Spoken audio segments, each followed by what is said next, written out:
Yeah, that'd be cool to watch. It's really fun, Do you honestly. ever go to the Cavalry games? No. Yeah, No, they're I've good never too. heard of They that. they can actually play too. Yeah. The Calgary Cavalry FC, they play out at Spruce Meadows, Oh, okay. Okay. and Nice.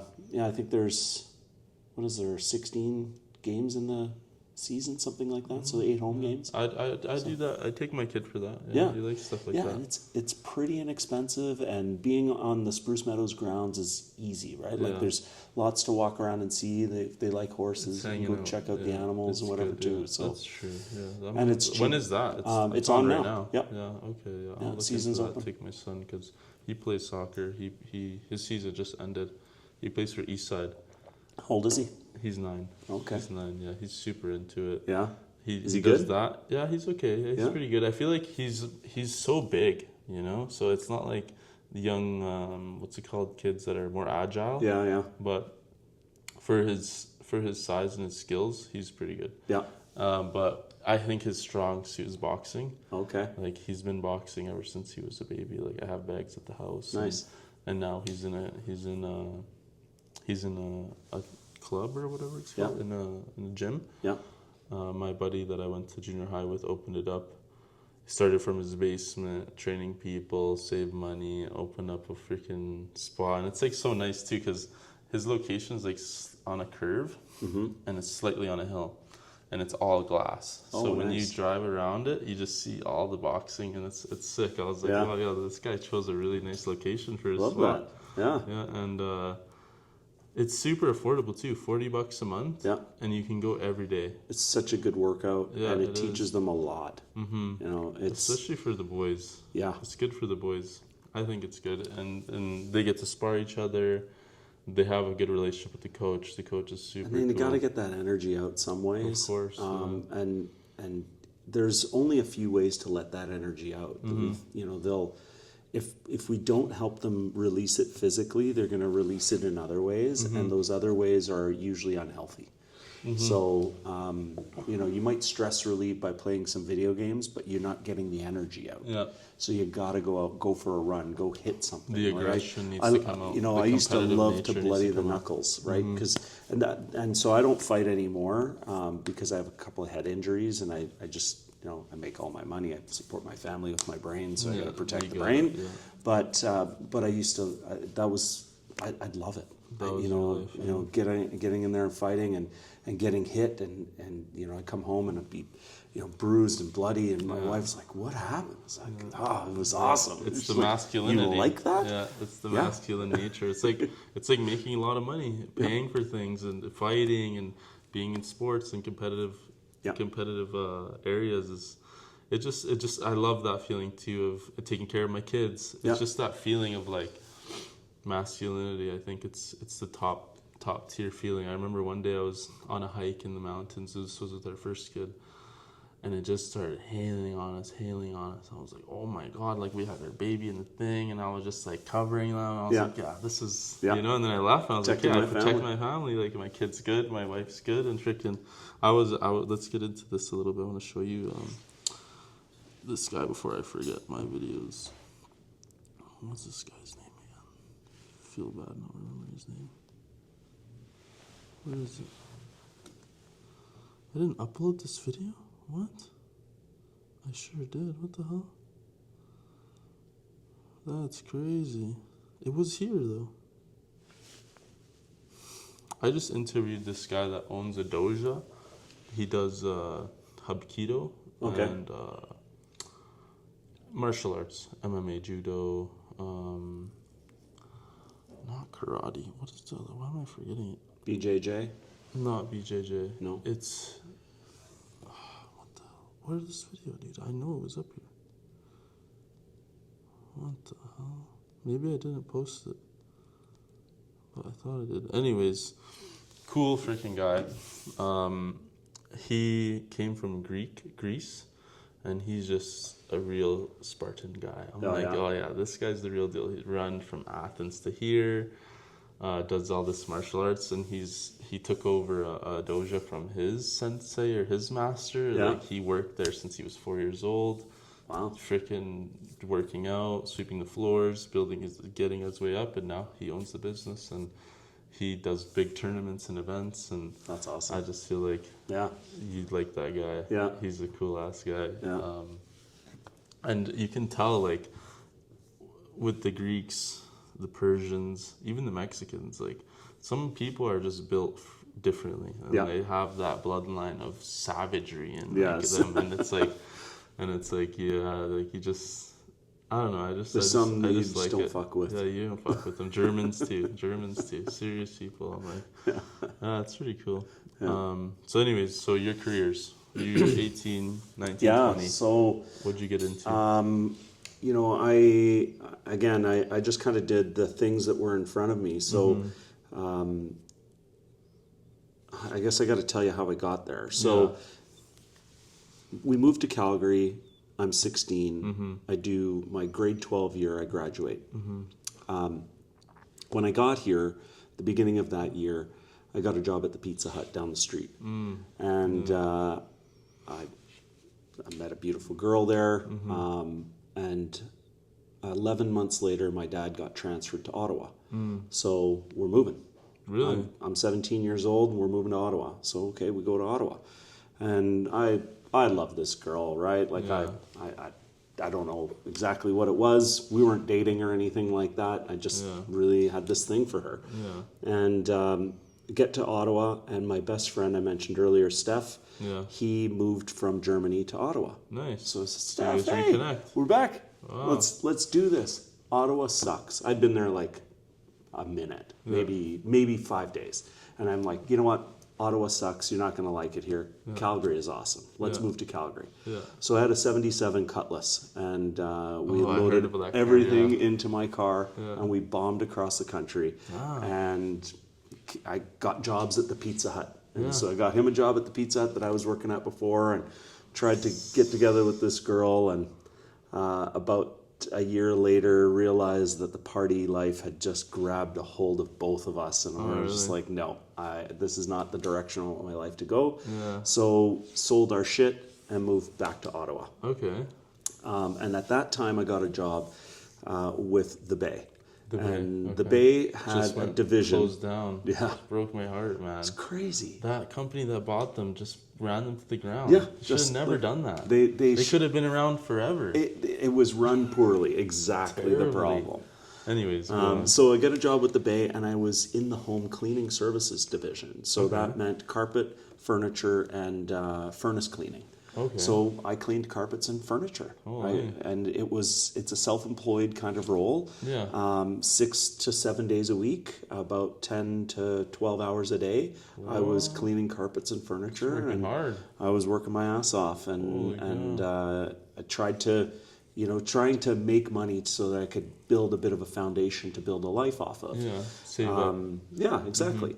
And so then about a year into it, they offered me a job, a promotion as an assistant manager for the branch. Nice. About 5 months after that, they transferred me to Halifax to be the regional manager. So I skipped branch manager and went straight to regional manager, and I ran the province. Wow. And then they shipped me to Toronto to run their biggest location, and I couldn't stand it.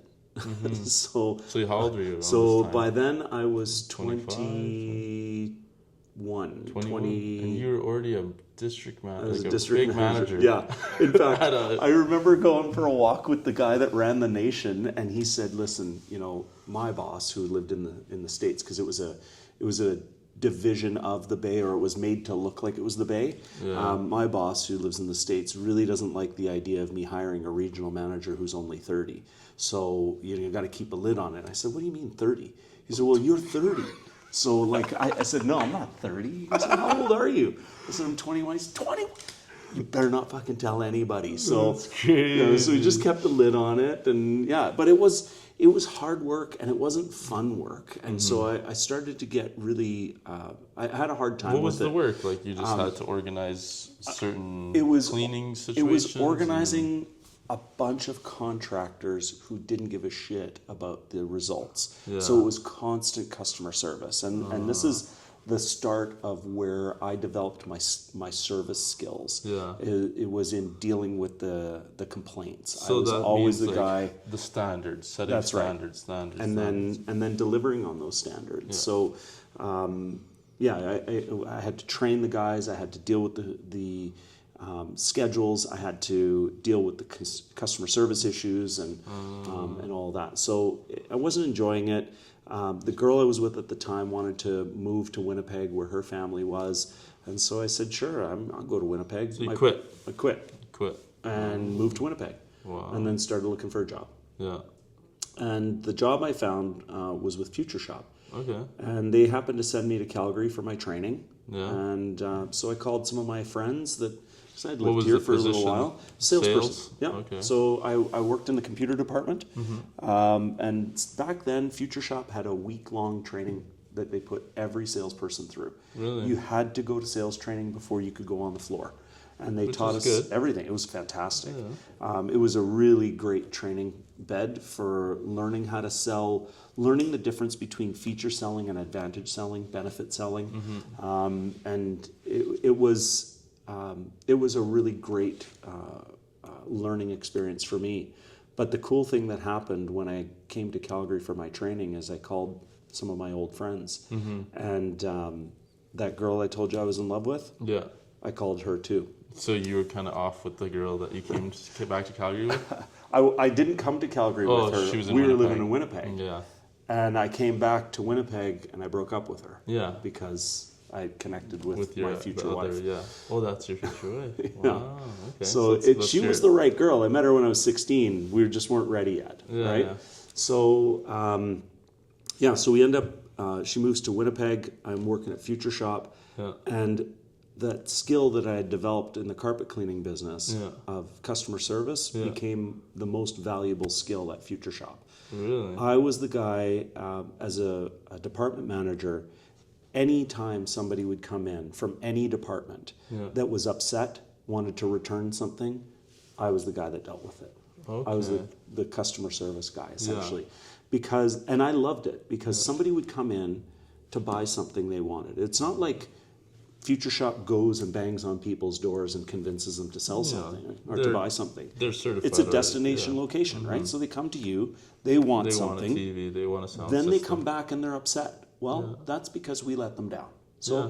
let's figure out how we let them down. Yeah. So I would just calm the waters, figure out what they actually wanted. Turn the and- return into an exchange. Exactly. Perfect. And it was good for everybody, right? Because why does that client want to come back in and return something, leave empty-handed, and then go? Okay, so Future Shop. But let's get Yeah. into you and your wife meeting Yeah, a little bit, okay, the sure. personal stuff. Yeah. So you hit her up back when you were in Calgary. Yeah. What did you do? You guys went to a bar, went on a date? Or? I actually called her house because, again, this is like a long time ago.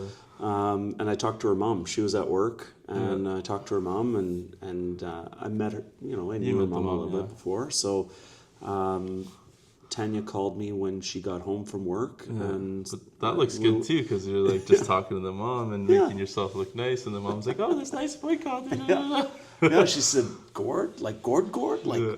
Because I guess Tanya liked me as well, but it was, like what the timing 3 wasn't 4 right. years. I don't know. 8 3 years. years. Went by. 3 years had gone by. Okay, So a lot happened in that 3 years, but 3 years had gone by, and so she picked me up at the hotel, and honestly, I thought I liked her. I was in love with her for sure, Yeah. but I was not thinking in that way. I was just thinking, here's some friends. I have some friends here. I'm bored. I got nothing to do in the evenings. Let's get together with some friends. So she was the only one who got back to me that day, and so we went for dinner. Mm-hmm.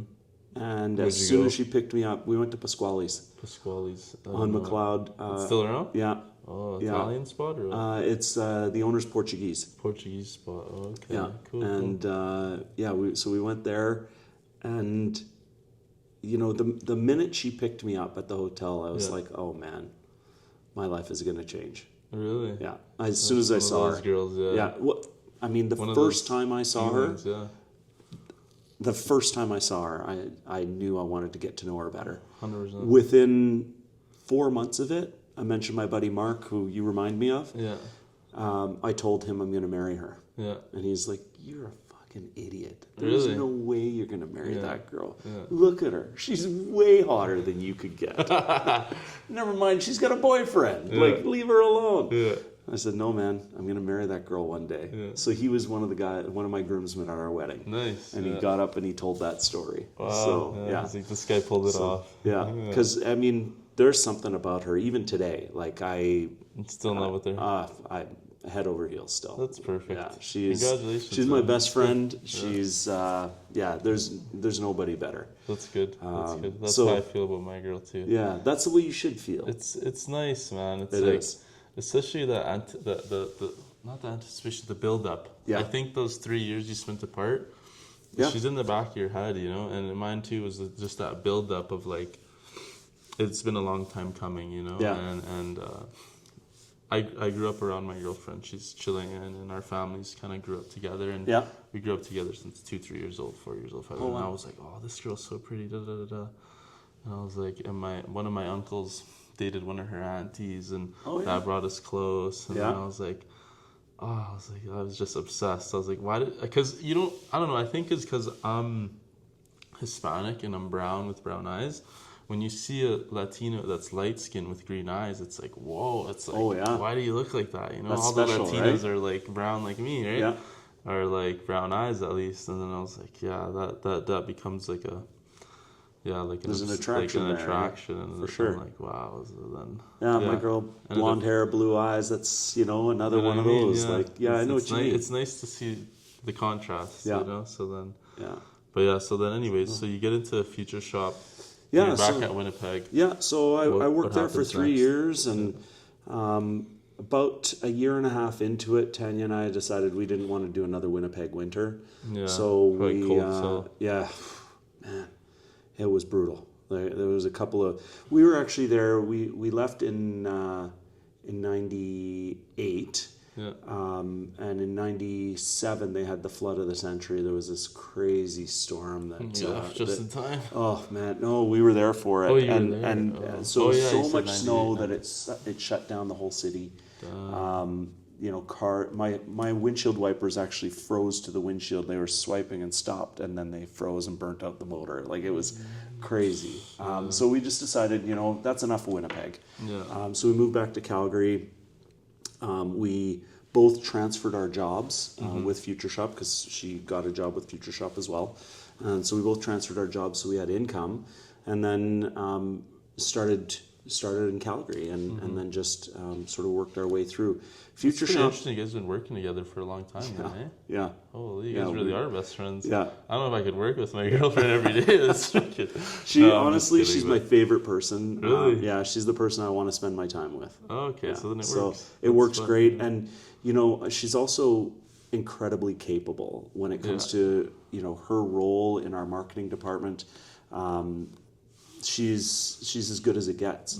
Marketing in our industry is really tough because we're not selling a product. So a marketing company comes in, and if you sell a product, you can sell any product. Yeah. When you're selling a service, each service has its own voice. So if you're selling insurance versus mortgage or real estate, the real estate isn't the real estate, it's the service of real estate. Mortgage isn't the mortgage, it's the service of Yeah. getting the mortgage, right? It's a process. So you have to speak in a different voice, and it's really tough to know what voice to speak in for service. Yeah. And then when you layer in regulation, you can't do certain things. You're not allowed to say certain things. You're not allowed to position it that way. So Tanya was a mortgage broker, a practicing mortgage broker for 9 years, but she went to school long before that for advertising and public relations, and she's got an eye for design. So that skill that she started with, and then the skill she developed, married really nicely into the VP of marketing. Yeah. So I can just turn my back on everything that she does You know because it's I gonna be know taken it's going to care be of. great, Yeah, right? that's So from fine. a business perspective, it's nice to work with your wife. It's nice to work with people that you like and love and whatever, but it's also really nice to work with somebody who's capable and trustworthy, and you can turn your back on them while they do that work. Well, and I get to do both with her. Yeah, it's like the fact that you don't have to worry about her, what she's doing with the kids. The same thing with the business. Totally. The business is That's right. being handled, and it's handled as if you were there And overlooking. it's also a really great way to create alignment in our family, because now everything that we do at work provides for everything that we do at home. Yeah.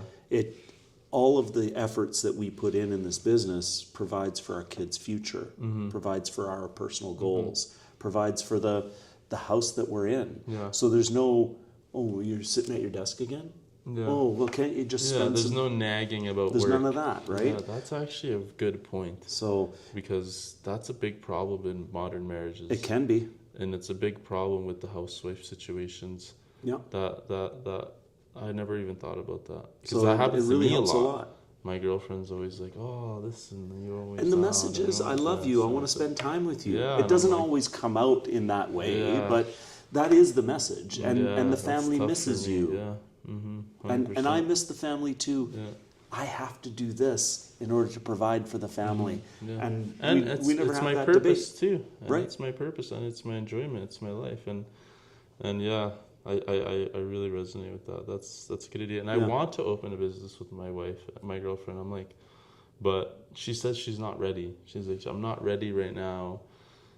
I feel like I need more certificates, to take more courses to know better. I want to get a job in a salon and this and that. Because before, she just worked at a bar and she got certificates to do lashes and stuff. Okay. And her best friend also has a certificate to do nails, and they just do it at the house together. Okay. But I'm like, you guys are like one step away from being able to do it on your own, and you guys have the capital, but I think they're just worried.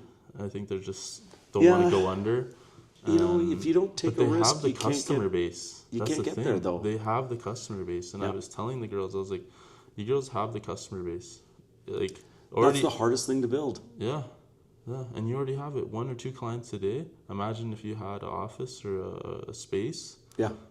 Then that's for sure. Your 1 or 2 clients are coming. That should be enough to cover the rent. Yeah. And then having the space and having the ads and having the sign, and that's just foot traffic after Exactly. that. And just like there's no foot traffic. And then it coming to just the house. multiplies. It's just a house, you know.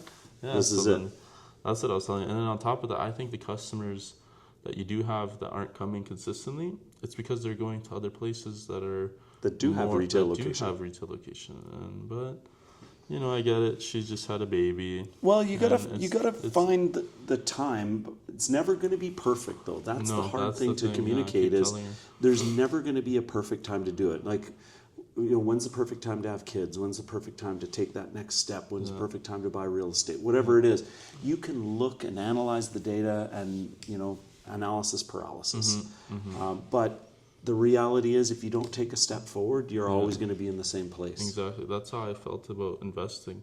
I was always worried, and I was always like, what is this crypto stuff? What is opening a direct investing account and choosing my stocks and my picks and Yeah. what's that? What's this? And I'm just like, if I just keep watching videos about it and don't actually do it myself, if I keep watching Bloomberg and I don't actually do it myself, then I'm not going to learn if I don't actually go on blogs, That's right. find people that are invested to, what did you pick? What's coming up? What's this and that? And then once you get into the space and you feel more confident and you feel more professional, I guess you could say. And that's what I tell my girl and her friend too, because they're just like, oh, we need money, and oh, I'm tired of working and this and that. It's like, well, you're contradicting yourself, because I'm telling you to do this, and you know that you have to do this. Your boss did this. Yep. So it's right in front of you guys. There's no substitute for doing Yeah, the work. I'm like- You do the work, Yeah. or you don't get the results. You might not get the results if you do the work, but if you don't do the work, there's no chance, Yeah, right? exactly. So you have to do the work. So Future Shop's happening. Yep. And then you're getting close to your 30s now, or? So let's see. Future Shop was, oh man, you're challenging me on this. Yeah, this always happens. So I think I was 28 Yeah, when I left Future Shop. yeah. So what was on your plate? That doesn't after that? sound right. No. No, I was 25 when I left 24 when I left Future Shop. It sounds like to me like you had so much experience and career in such a short time. And I I did feel a like lot. That's what I lack, because I've always first I worked construction, then I've been self-employed, Yep. and it just feels like I have no experience, and I'm having a hard time like I have no resume. My only thing Who gives is, a shit about your resume, though? I know, but I just feel like when I talk to people, people are like, "Oh, I worked here and I did this and I've been here for 20 years and 10 years," and I'm just like me. I'm just like, I just feel like I have no experience and I have no. Probably I just just need to feel look like at your that. time differently, because everybody, you know, whether you're 25, 26, 27, when I'm 25, 26, 27, I have all the same amount of minutes as you've lived, Yeah. right? So you've lived the same number of minutes at the same age as I was. Mm-hmm. I've framed my story maybe a little different than you framed yours. Yeah. Mine was framed because I had corporate job, or I worked for companies. So Yeah. I worked for a pizza joint, then I worked for Pizza Hut, then I worked for another pizza joint, then I Yeah. did a couple of line cook jobs, and then I got that job at the Bay. At the Bay, And then I Future worked there Shop. for 2.5 years for the Bay, and then I went to Future Shop, and then I worked for Future Shop for I think 2.5 years, and then I worked in the car rental business. Yeah. And I worked in the car rental business for, I got to call her back after. I worked in the car rental business for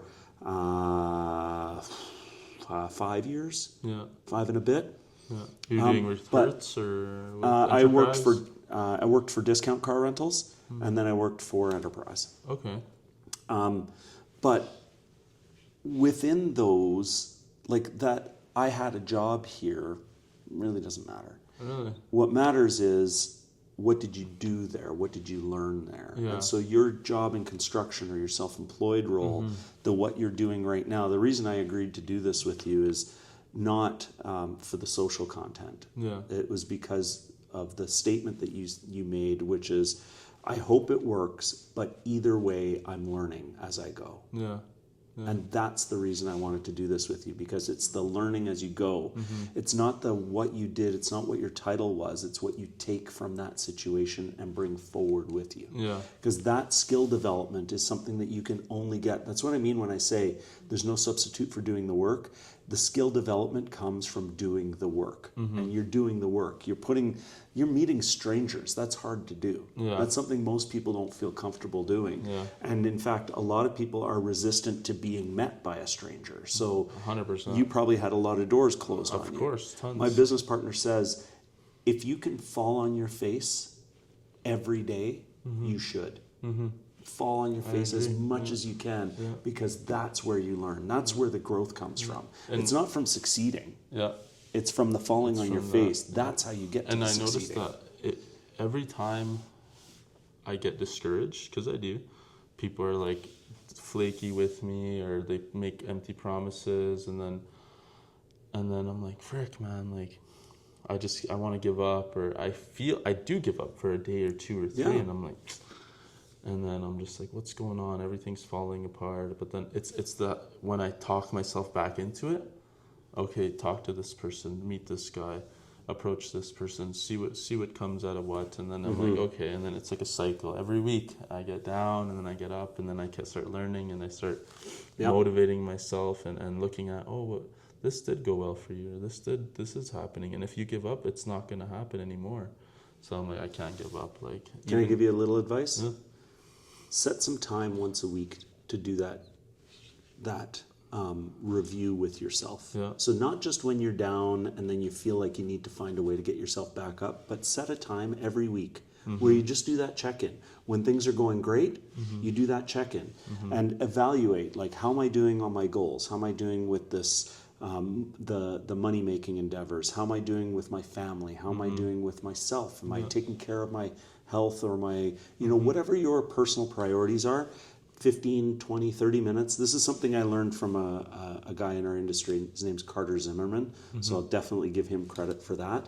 But when you check in with a regular cadence with yourself, getting down, you realize, is just part of the cycle. It is. And then it doesn't stop you for as long. It Yeah. slows you down a little bit, but it doesn't Because stop you. you're constantly reviewing it before you have to down there and then pull yourself out. And then when you're up, you remember, hey, I did this check-in and I was up, and it was good, and I remember what had me up there. So then when you're down the next time, you can reflect on that when I was up. Exactly. Right? Yeah.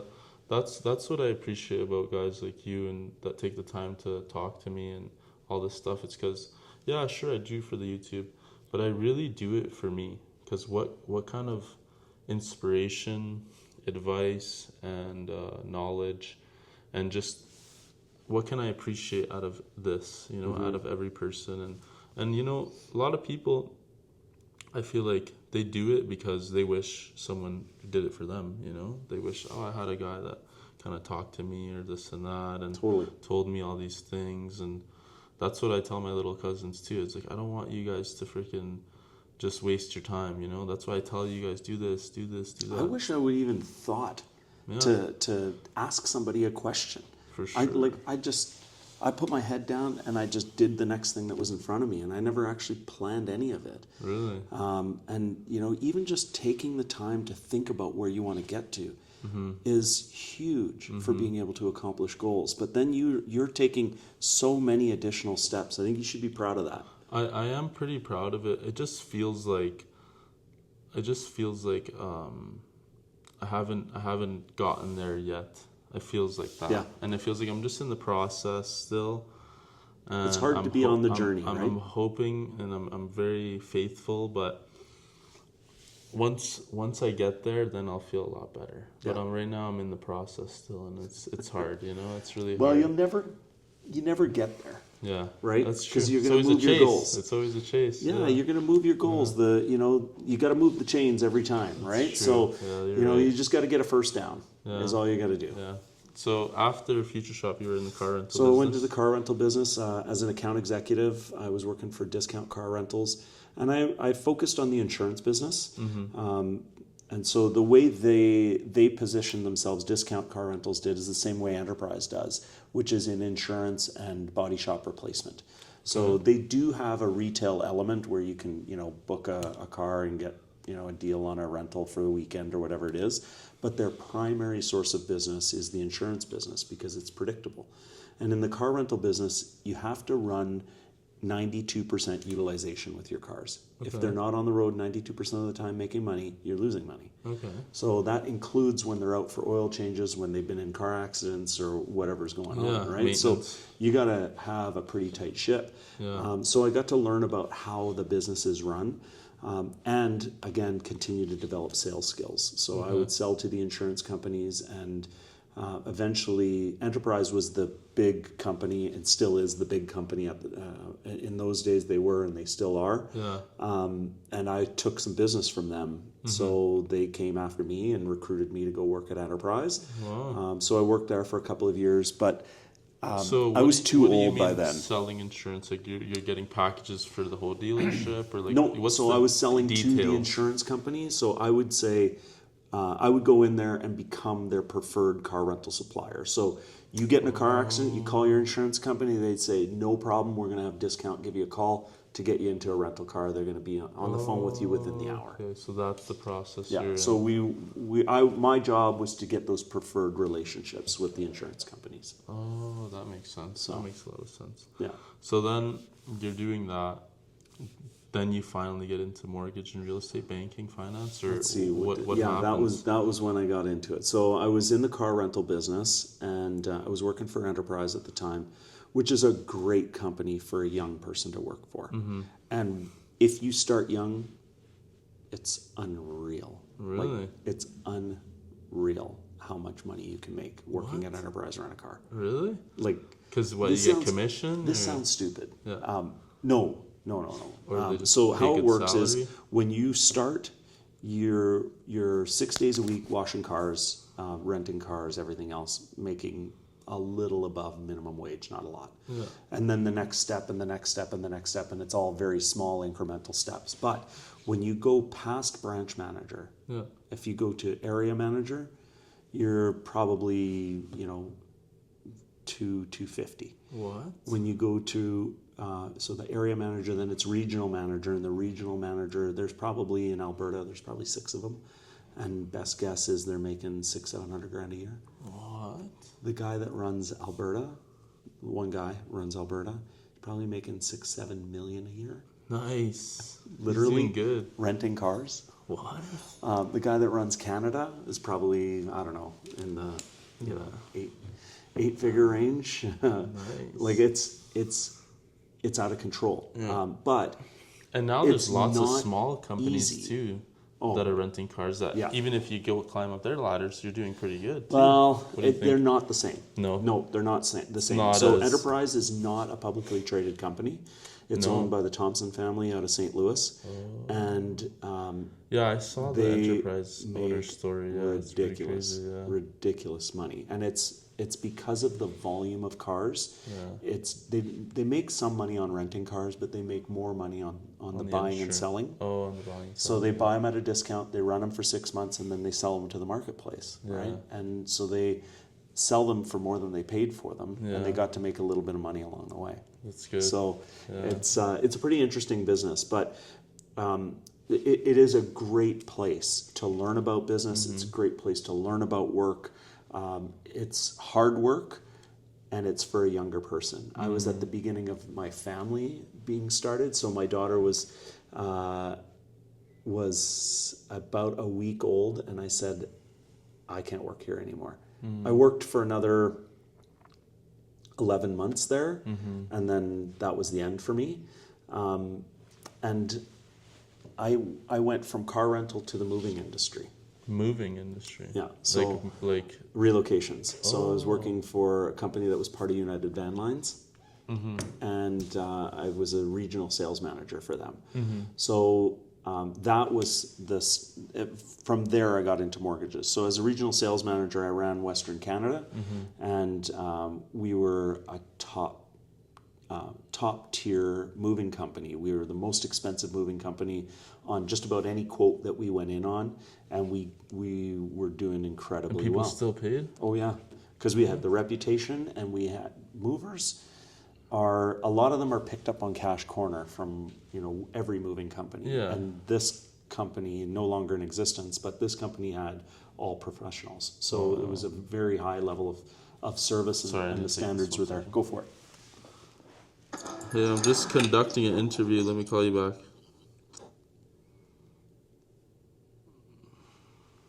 Anyways, sorry. So one day, a friend of mine started in the mortgage business, Yeah. and he came over for dinner, and he said, "Hey, I'm in the mortgage business. You really need to look at this. Like, you've been in sales, you've been doing all this stuff. This is a sales gig. You really need to consider it." Yeah. So I said, "Okay, well, tell me about it." And I learned about it, learned about the economics of it, the what you do for work, and that sort of thing. And I said, "Oh, I think I can do this." Yeah. So I went and I took the course, and I joined mortgage his broker brokerage. course? Yeah, and so Okay. I joined his brokerage, and I quickly learned it is a sales gig first, because nobody cares what you know about mortgages until they're in need. So Yeah. you have to uncover the need first, and then you start digging in, learning about what their goals are. But you have to convince them that you can provide them with good insight Is and it advice, almost right? like car sales? Because you have to get your client, your prospect, take them through an application and everything like Yeah. that. It's almost like car sales, I'm guessing. But In for some houses. respects, yeah. In Yeah. some respects, so we don't sell houses. We You just sell the the financing financing. side, Yeah, right? okay. So the difference there is I don't need a house to sell No, in yeah. order to You're do just the getting financing. someone a loan. Right. And then they take that and figure it out. Or when with they get to their the end of their term, agent. you buy a house and you get your 5-year term. Well, you haven't They paid wanna off your house. refinance You got to with get you. a renewal. Yeah. So then we can help them do that. So yeah, that's when I got into the mortgage business. So to get into that, to start Yeah. your own thing, do you just like basically tell the bank like, hey, I need like a massive line of credit, or you work with the bank and take like a commission, or like what is Yeah. that process? So we work with the banks at the brokerage level, and then we give the access to our agents. So we negotiate with the banks or the other lenders from a compensation, a service, and a rate perspective. So how they're going to present themselves to the marketplace, and then the broker deals with the client, determines what their client's needs are, and finds the best fit within the lender options that are available. So it's really about matching the right solution from the lender with the needs of the client. Okay. Oh my goodness, what the hell is going on here? Sorry. Yeah, that's all right.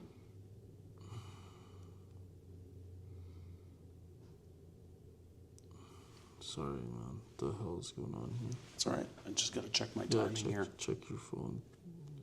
We could end this pretty soon. I don't know what the hell my phone's dying to. It's frozen.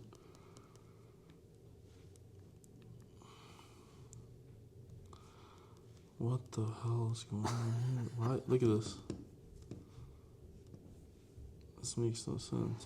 They freeze up sometimes, eh?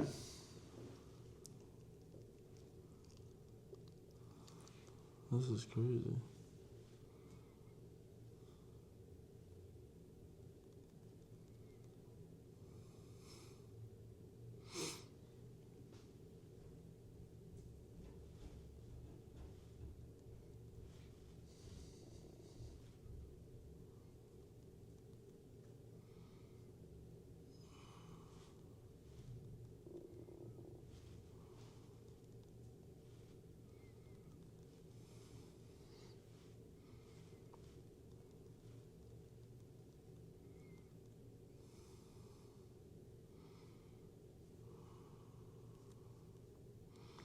Of course I have the stroller in my car today. What the fuck? Okay. Alright. Well, hopefully they leave me alone for a little bit. I hope my phone just dies. Like, this phone is really frozen right now.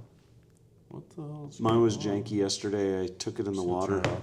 in the when we were in Aruba. I took it in the water for 5 minutes, Yeah. and then I couldn't charge it because there was water in the port. So every time I plug it in, it would give What me do an you mean you alert. took it in the water? I, Like, just, you I had it in under my pocket. Oh, I by went in the- accident. I went in the ocean, Oh, and I was like, these things are waterproof. So I swam around a little bit. And, Really? Oh my god. and they are, right? Like They are? Yeah, but I wrecked a phone when we were in Saint Martin 3 years ago. Yeah. Because I had dropped it and there was a crack across the screen. So Hmm. even though it's waterproof, that crack let the water in. Yeah, it wasn't perfectly sealed. So that one wrecked it. But this one, it just prevented me from being able to charge it for a day. So I would get 1% battery, Yeah. and then it would tell me nope.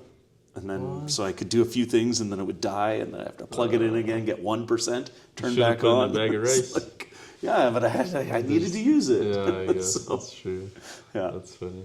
All right, so, So I then can't remember where we were. the mortgage business. That's how Right. you started it. That's how it goes. Yeah, Eh? yeah. So you worked with your buddy for a bit. Yeah, so I worked showed with you the Tom for a little ropes. while, and he he showed me the ropes, and he had his own brokerage. Tom and I had a bit of a falling out, so I changed brokerages, and then we got back together. We figured it out. Fix things. Yeah. So I went back to his brokerage, and I was the top producer there for a while. I started running a team, and then one of the big, in fact, at the time it was the biggest brokerage in the province. Wow. Arguably the biggest independent brokerage in the country currently, reached out to me and asked me to come in a leadership role. So I ran Alberta for them for almost 10 years.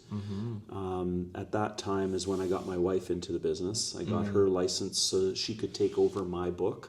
Because, like I said earlier, this is something that you spend a lot of time with your clients. You're helping uncover needs, and through that discovery, you develop a relationship and a sense of connection with them. So I didn't want to just walk away from my mortgage book. I wanted to leave it with somebody I could trust. So Tanya got licensed. Nobody I trust more than her. So she took over what they was have- my they book have and all your turned it into clients, hers. Yeah. And then, of course, it aligns our family again, Yeah. right? Yeah.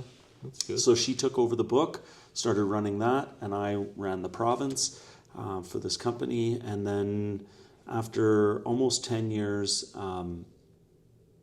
we had an event in our lives. My mom passed away. Sorry. And it was one of those moments where you reflect. And I spent a lot of time reflecting on one specific statement, which is, are your actions in line with your priorities? And I had that, used to have that written on my whiteboard in my office for years. I did. And so I reflected on that statement, and I realized that my actions weren't in line with my priorities. I would say that my priorities were my wife, my kids, and my friends. And if you looked at me, you could see my actions, and my actions were that work was my priority. And so I said, okay, this is time for us to reset our lives. So I quit. I quit my job. I didn't have a plan other than I'm going to take some time off and decide what's next for me. And this was the one moment in my life where I actually took some time and planned what my next steps were going to be. So we took almost 3 months off. Tanya quit as well. And we spent 3 months hanging out, spending time with the kids, working on the deck, painting the fence, you know, that kind of stuff, right? And Regrouping. yeah, really. And we weren't sure we were going to stay in the mortgage industry. And then Gord Ross got in touch with me and he said, it's time. Yeah. Let's go for lunch. Yeah. So I went for lunch and we hatched a plan. Yeah. He had a business partner at the time who had had a tragic story. His girlfriend was murdered, and crazy. yeah, it really was. And he Here in Calgary? in Edmonton, Oh, damn. and he made the decision that he was going to do something about that. Yeah. So he's still on that journey, and he's doing a great job with it. His name's Mike Cameron. He's been really trying to raise awareness around gender-based violence and toxic masculinity and the effects that it can have on our society. It's crazy. Because she was murdered by her ex-husband, and Psychopath. yeah, it's just madness. But it led to the opportunity. So 5 years prior to Gord and I getting together, this had happened to Mike. So Mike was still Gord's business partner, but he really wasn't as active in the business. He wasn't in the moment. Yeah. Taking care of his passion, the thing that was really meaningful to him. Yeah. So it presented an opportunity for Gord and I to get together. So I bought Mike Cameron out. Gord and I became business partners. We're now 50-50 partners. We took the brokerage from operating in one province with 90 agents and funding about $680 million in mortgages on an annual basis to now we're about 400 brokers. We funded $4 billion in the last 12 months. What? And yeah, so we're going crazy. That's sick. So in the last 6 years, that's what's happened since 2019. So your life is just taking off So now, we've eh? gone crazy, yeah. Wow. So now I would say that we're the second largest independent company in Canada. Yeah. Second largest independent mortgage brokerage in Canada. Like I said, we fund Lots around of $4 other billion. brokerages too, eh? Yeah. You guys so are doing a lot of business. We're doing a lot of business. Wow. Yeah. So, do you guys deal with people that already come from buying homes or first-time homes Yep. or refinance or We do all of it. commercial or All of it. anything? Industrial, farm, agricultural, yeah, all of it. Anything that comes by, you guys refinance it or finance We've got experts in all those fields. Yeah. So we only do stuff that we're good at. Yeah. We need experts for sure, but we've got commercial experts across the country. We've got agriculture experts in a couple of marketplaces, but you can transact in other jurisdictions. We do a ton of prime residential and alternative.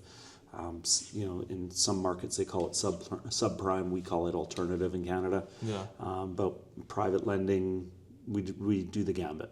Oh, do it all. okay. That's Yeah. good. That's And we're good. currently licensed in 7 provinces. We're in the process of getting licensed in 2 more right now, with the goal to be in 9 provinces. I don't think we'll open up in Quebec, No. at least not for the foreseeable future. Oh, okay. And why is that? Just because of taxes? No, because of 2 things. One Yeah. is language.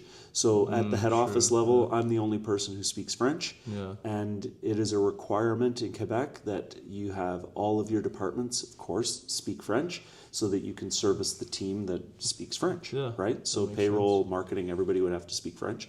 And the second thing is the way that they do business in Quebec is different.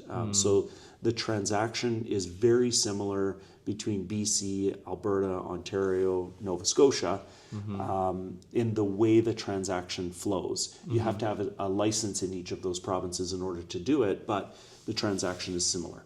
Yeah. In Quebec, the way the transaction runs is completely different. You have all of the documents have to be submitted to the lender prior to submission, or have to be submitted to the lender with the submission. Yeah. The lender has a different timeline for communication. They have different documentation, different obligations. So you have to present the paperwork to the client in person. You can't do it virtually. What? Where It's more old you have school. to be in Quebec, like feet on the ground, if you want a license in Quebec. Whereas I can have an Alberta license if I'm a BC resident. My BC license allows me to access an Alberta license. See. So the nuances are very significant, and because of that, the economics are challenged. So in Yeah. order for us to open up in Quebec, we would need to have a proper partner in doing so. Yeah, Something that like was an Quebec. in-flight business. Yeah, that makes sense. You buy into a business that's already running a mortgage brokerage there. I get it. So we kick the tires, yeah, but there isn't anything on the horizon. it's yeah, that's fine. That makes sense. Yeah. So in terms of like an everyday guy trying to invest in real estate, what do you think is the most not lucrative, but the most guaranteed and safest? Do you think Commercial. multifamily? Do you think commercial? What do you think, like warehouses? Most commercial is pretty good. Really? So the reason is that a commercial tenant, from a retail perspective, for example, will improve your property. Yeah. Right? He'll raise They'll the do a value. build out and it raise the value. Yeah. Whereas a residential tenant Will decline. will your- usually degrade the quality of the property. So even though real estate generally goes up over time, and you can usually cash flow if you buy the right property, commercial tends to be more lucrative in the long run. Yeah. It appreciates way more too. You think? Yeah. That's good. Yeah, because I mean, I want to get into real estate. I want to own a property for sure, but I don't know if necessarily I just want to like own something to live in it. I kind of want to do it more of like an investment, like to make more money to grow my. So you can do that net if worth. you want to live in it. Buy a fourplex, or a sixplex, or a triplex, or something like that. Live in one of the units, and then as I said, those tenants that might degrade the quality of your property. If you live in the same building, they're a lot less likely to. Yeah, right? you can keep It's an like eye on the things. reason they say hi to you at 7-Eleven when you walk in. They say hi to you so that you don't steal from them, Yeah. right? Like Because they they want you start. to feel It's a nice. micro relationship. That makes right? sense. I never thought of So that. it's little things like that. That's funny. And do you think, because I want to get into it, but I heard a lot of things online and just from people, is like apparently when you buy one house or you buy one thing, then you have all this debt and you can't buy a second or third or fourth. Like, how do you get past that? So that's Because about that's what I want to look into. Because I'm upfront like, positioning. Deal with a broker that knows how to do that. Not me. I don't transact anymore, but we've got lots of people here that know how to do that. If you're buying your first property and we set you up and it's going to be a principal residence, great. If you're buying your first property and you're going to live in it until you can buy the next one and you want to turn it into a rental, then we do it differently. We're going to set that up so that you can do that. And so we're prepared to take that next step. Yeah. If your goal is to have a portfolio of rentals, That's my goal. then we're going to look at it again differently, because some lenders will only allow you to have one house and one rental. Others will allow you to have 4 rentals. Some will allow you to have 10 rentals. that's what I So, want. That's what. and that's then you move actually- into commercial financing after that. That's So, exactly what I want to talk to you. Yeah. This exactly is what I want to talk to you, because I'm self-employed, and I went to the bank a couple of years ago when I started making money. They're like, "Oh, well, you need to have at least 3-4 years of T5 Yeah. to get anything from us." And Yeah. I was like, "Okay." I was like, "All right, I'm gonna keep working." And I think next year I'll finally be there, yeah, where every year it's like 100K, 200K, whatever. it's great. And I'm like, this is fine. I'm like, and now I want to get into leveraging. Yeah. I want to leverage. I want to buy something, pull out money, buy something else, pull out money. Yeah, And then- after it and then- appreciates, then you That's my goal. multiply the effort, And right? that's exactly why I want to sit down with you, is because I'm like, this guy's a professional. He knows he knows the game. I was like, and with the shirt thing, and I was like, I think this guy owns this business. I'm like, no guy's gonna be wearing this unless he's running the show, right? I was like, okay. Yeah. Let me So talk if to that's him. your goal, Yeah, a I good wanna- friend of mine who's also a broker with us, his name's Lane Walters. Mm-hmm. He deals with. I tend to direct the investor clients toward Lane because that's his niche. He'll deal with a first-time buyer who's buying a principal residence to move into. He'll deal with that 5% down, whatever. He's good at it, and he's a very, very good broker. But where he shines is in the client that wants to build a rental portfolio, because he has a rental portfolio. So he knows how to do it, how to JV with somebody else. If you have a partner, maybe it's a partner in the business of buying rental properties, or maybe it's a partner in just that one rental property, and you have a different partner for that one, and no partner on these three, and he's done all of that, and he knows how to position it. He knows which lenders. He knows how to set your paperwork up. As a self-employed person, you have the option to declare more income or less income, and maybe for 2 years, not 5, for 2 years you have to do it this way. And then let's drop your income back down so you're paying less tax. Or, if you pay a little bit of a higher interest rate, we're going to declare your income instead of proving it. So you can pay less tax, a little higher interest rate, and the net effect is you've saved money. Yeah. So he can work on all of that with you. Now, I'm going to He's get the into guy. that with him for sure next summer. I want this year's year to date to be done. Yeah. Next year's taxes to be filed.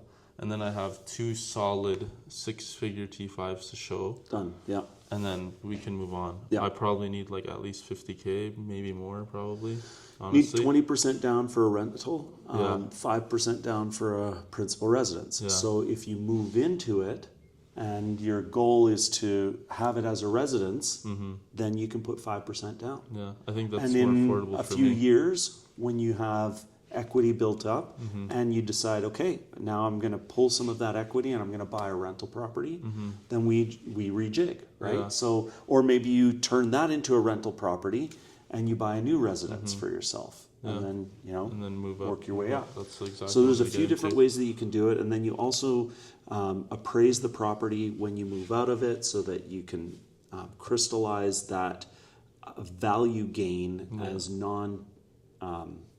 non-capital gain. Yeah, Because not taxable, 'cause it's going not to taxable when another- it's a principal residence, but when it turns into a rental property, then any gains above that become capital. So, Yeah, see, that's what I need to learn. That's what I need to learn, because I see a lot of TikToks and I see a lot of videos, and I'm getting to understand what's what. yeah, But what really matters to me is how can I buy the first one to be the most leverage, the first one to be to appraise higher, to either, I don't know what it could do, whether it's commercial, residential, a new build, like I don't know. Like, Yeah. I have a 4-plex, duplex, whatever. So yeah, that's pretty much my goal, and I've been waiting check for out this the for Real a long Estate time. Investment Network as well. It's REIN, Yeah. REIN, Yeah. Real Estate Investment Network. Check those guys out as well. It's There's a lot it's of. a website It's a or networking Instagram group. page? It's a networking group, and then Lane also runs something. I can't remember what he's calling it. He has a real estate meetup with a realtor friend of ours. Lane's known him years and years. I've known Anthony for a few years now. Both really good guys, but they meet up. They do meetups just to talk to people exactly about this, give them advice. So Okay, perfect. Yeah, You so I'll wanna connect you text with that to me, Yeah. so that, because I just turned my phone off. Yeah, and yeah, I'll it probably text won't that even to you. turn on. So yeah, with that being said, I think that's pretty much a wrap, man. Cool, man. That was really good. Thank Yeah. you for your time. I Yeah, appreciate of course. you, and interesting life, interesting story, and Yeah. congrats on all your success in Thank you. business and all that. And why do you think people don't just go to their bank for mortgages to buy a home and stuff like that? Like how did these companies outside of banking really, how do they get customers? exactly what happened to you when they say, "Oh, you got to have 5 years." Yeah. Other companies are saying, "No, Yeah. you don't need 5 years. Show me 1 full year and show me a year in flight." And if it looks like the previous year and you've been in the industry, you don't have to be self-employed, but you've been in that same industry for a period of time. Let's say, you work for a construction company. You work there for 10 years, and then you start your own construction firm. Well, you have a good year, and the next year is looking like it's going to be the same as that last year. You've got tenure in this industry. You understand it. We can see 10 years worth of history here. So there's what we call make sense underwriting, and that comes in outside of the retail channel. So, TD might actually be the money that you're getting. It might be TD's money that you're getting, but there's going to be a different company's name on it. Yeah. Because TD's retail channel is protected in that way, where you have to have those, maybe it's 5 years, maybe it's 3 years, whatever it is, but they've got their specific, this is our channel. But then they invest in other mortgage companies as well, which helps keep the funding going, and it provides alternatives. So in some cases, you can do it with poor credit or poorer credit, or less or more down payment, or extended amortizations or a higher interest rate. But there's lots of variables, whereas at the banks, the RBCs, the TDs, the Scotias, whatever, It's a little more this strict. is the band. Yeah. And if you're in that band, great. And if you're not, then you're declined. Yeah. And they don't have other options because they have their brand. You come to a brokerage, and a brokerage, I don't lend money. Like, we don't have a pool of funds. We're not, when I talk about that $4 billion, that's not our money. transacted It's through you. TD's money. Yeah. It's Scotia's money. It's everybody, First National's money. And so that all comes through us, and then we'll pull your credit. We'll pull all the details together and say, okay, based on these parameters, here is the pool of options for you. And then we'll talk about it with you, figure out what the best solution is. But that's where it comes from, is money sitting on the sidelines saying, you know what, that's actually a good deal.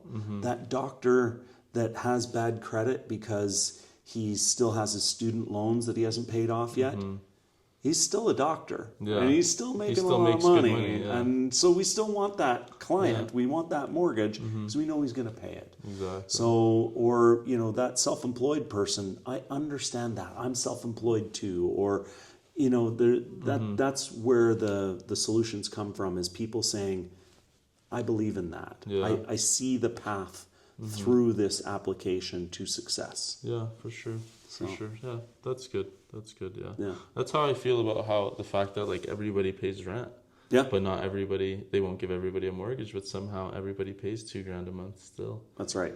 But I mean, yeah, you need credibility. You need freaking a down payment. You need. So the Lane and banks I need started certainty. another company. Yeah. It's called Credit Proof. It's still sort of on the sidelines, but it's really to help people that are paying rent. Because like, almost like rent to own type of business. no, not rent to own. All it does is report that you've paid your rent on time every month. Oh, that's a smart business. Because what's start. going on right now is people there's are no credit for that. Yeah. right. And it's the most important payment. You're For not going to sure. miss They- it. they- It's your biggest payment. They freaking know if you paid your phone bill, but they don't know Right. if you paid your rent bill. Right.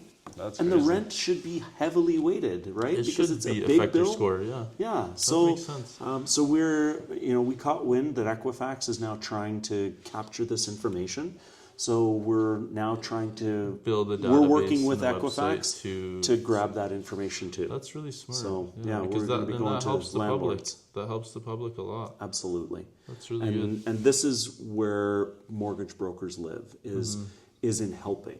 Like, we only get paid when we help people, Yeah. right? So And, we're all about people, helping and people. people freaking, they need that first boost Yeah, because it's hard. it It's is. super hard. My uncle got into a rental. Oh, it died. Well,